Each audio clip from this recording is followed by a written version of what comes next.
नमस्कार, सार्वमंथन न्यूज महाराष्ट्रामध्ये आपलं स्वागत. पाहूयात आजची सविस्तर बातमी. नाही काय आहे, माझं पहिलं उद्दिष्ट आमचं असं होतं की या रस्त्यावरती रस्ता खराब असल्या कारणानं सातत्यानं अपघात होत होते आणि खूप लोकांचे बळी इथं गेले. म्हणून पहिली प्राथमिकता राहुरीकरांसाठी होती की रस्ता दुरुस्त होणं. परंतु सातत्यानं जेव्हा आम्ही पाठपुरावा केला, आंदोलन काही झाली, राहुरीकरांनी आंदोलन केली, त्यावेळेस शहरातला हा पॅच त्या ठिकाणी चालू झाला. पण चालू झाल्यावर आपण बघता की ही जे साईडला हे ड्रेनेज लाईन साठी जे काय खोदलेलं आहे ते काम चालू आहे. बऱ्याचशा व्यापाऱ्यांची देखील तक्रार आहे की हे अडचणीचं ठरणार आहे भविष्यामध्ये. पण मात्र पहिली प्रायोरिटी इथले अपघात थांबणं आणि कुठल्या ठेकेदाराला व्यत्यय न आणता पहिले हे होणं, सुरळीत होणं ही प्रायोरिटी होती. आता आम्ही काल बातमी ऐकली की राहत्यामध्ये या कामाला थांबवायला सांगितलेलं आहे. त्यामुळे जर राहत्यामध्ये थांबत असतील तर माझी विनंती माझी खासदार साहेबांना आज ते सत्तेमध्ये आहेत की इथं देखील राहुरी शहरवासियांच्या देखील व्यापाऱ्यांचं त्या ठिकाणी जे काय म्हणणं असेल त्यानुसार गोष्टी व्हायला पाहिजे. हे आधी आपली प्राथमिकता होती की इथली वाहतूक सुरळीत होणं.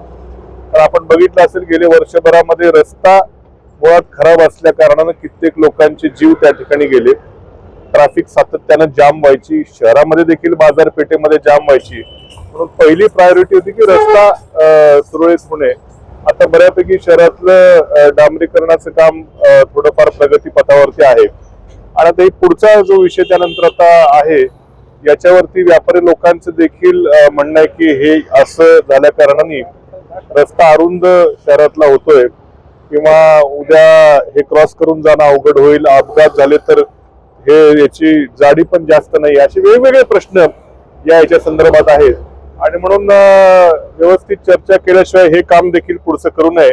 आता मी ठेकेदारांशी देखील बोललो, त्याने देखील आता एवढा आहे एवढा हे भरल्यानंतर पुढचं काय आम्ही करणार नाही आणि चर्चा झाल्यावरतीच पुढे जाऊ असं ठेकेदारांशी देखील आता नुकतंच माझं फोनवरती बोलणं आलं.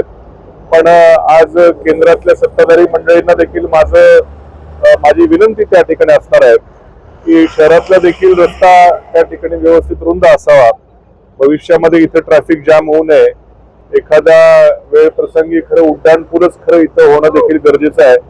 असे विषय खरं इथल्या सत्तेतल्या मंडळींना माझं आव्हान आहे की आपण त्या ठिकाणी मंत्री महोदयांना विनंती करून त्या राहुरी शहरातल्या ट्रॅफिकचा प्रश्न त्या ठिकाणी सोडवावा अशी विनंती त्या ठिकाणी माझी आहे.